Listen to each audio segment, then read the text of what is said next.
Umukecuru Leokadiya Muhe atuye mu mudugudu wa Kabaraza uherereye mu kagari ka Bugaragara, umurenge wa Shyorongi ho mu karere ka Rulindo. Mu gihe cya Jenoside yakorewe Abatutsi, we n'umuryango we bari batuye ahitwa ku Mayaga. Cyakora ubwicanyi butangiye, umuryango we wose barawutsembye, ashobora kurokoka wenyine, ku buryo nawe avuga ko kwari ukuboko kw'Imana kwatumye abaho. Baratujugunye, uruzi rukomeza kuduhururana, wajya nko kugira ngo ukuke, noneho abandi bakakubuza amabuye, ukongera ubwo amazi akakujyana. Ariko hakurya aho muri za Gitarama niko tuhita, bari bataratera. Ubwo noneho nta bantu bari ku Rukomba, ahitwa Gitarama nta bantu bari bahari.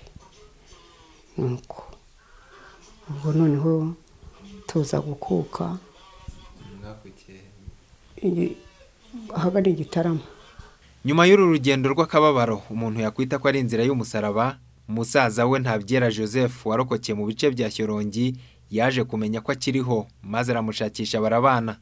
Uyu musaza we nawe avuga ko umuryango we harimo umugore n'abana bageraga ku 10 wishwe, hagasigara umwana umwe w'umukobwa.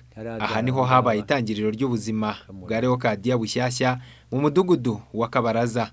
Kuri ubu umukecuru Leokadiya aba mu nzu wenyine kandi akikorera imirimo itandukanye ituma ashobora kwibeshaho. Iyi nzu avuga ko yayiyubakiye, cyakora fariji ikamufasha kubona isakaro. Ubwo twageraga iwe kuri iki cyumweru, twasanze avuye mu misa arimo kuzirika ihene ze hafi y'urugo.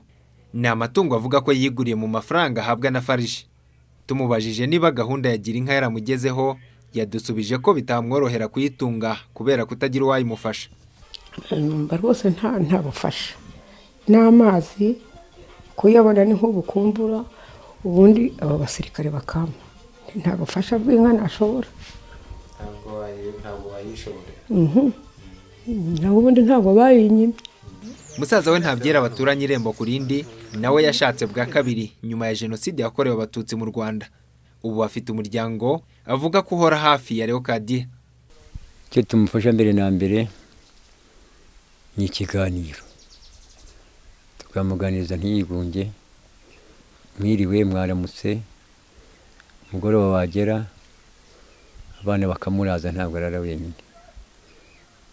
Kuva yaza mbega ntabwo yigeze arara wenyine, nimubwo yasanze ako kana kasigaye karokotse ntarabyara abangaba kamuraza.